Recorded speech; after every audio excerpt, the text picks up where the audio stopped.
La drogue circule dans les établissements scolaires. Elle circule sous forme de pilules. Elle circule sous forme de bonbons ou de jus de fruits. Le procureur de la République en a reçu des plaintes.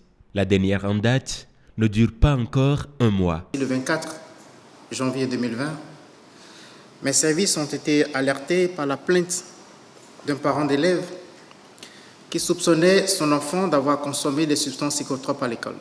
Elle est distribuée par des personnes étrangères à l'école, mais aussi malheureusement par des élèves. Les trafiquants ont une cible souvent bien déterminée. C'est les élèves dont les parents ont un certain niveau social. Leur mode opératoire est quasi identique à chaque fois. Ils distribuent d'abord presque gratuitement le produit aux enfants, de sorte à créer l'accoutumance à leur niveau. Une fois devenus dépendants, ces derniers viennent s'approvisionner régulièrement, y compris, bien évidemment, en volant l'argent et les biens de leurs parents. Mais l'école étant un sanctuaire, cet état de choses est intolérable. Ça peut avoir des repères qui sont très graves. Des enfants peuvent avoir de morts subites.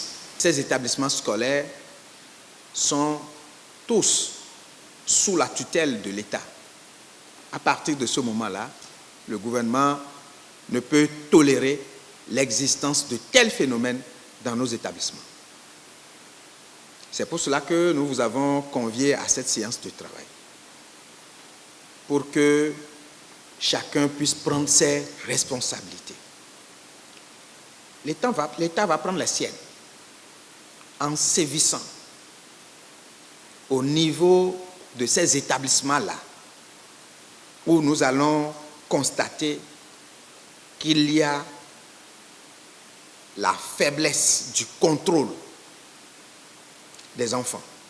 Mais pour le moment, on est encore à la phase de la sensibilisation. Si nous menons ces enquêtes et que nous avons les preuves que dans tel établissement ou tel établissement continue de se perpétuer ces pratiques, la première réaction, s'il s'agit d'un établissement privé, c'est de lui retirer l'agrément qui lui donne le droit d'ouvrir et d'exercer. Les autorités en appellent à une action concertée pour contenir et endiguer définitivement ce phénomène qui menace l'avenir des enfants et partant l'avenir de toute la nation.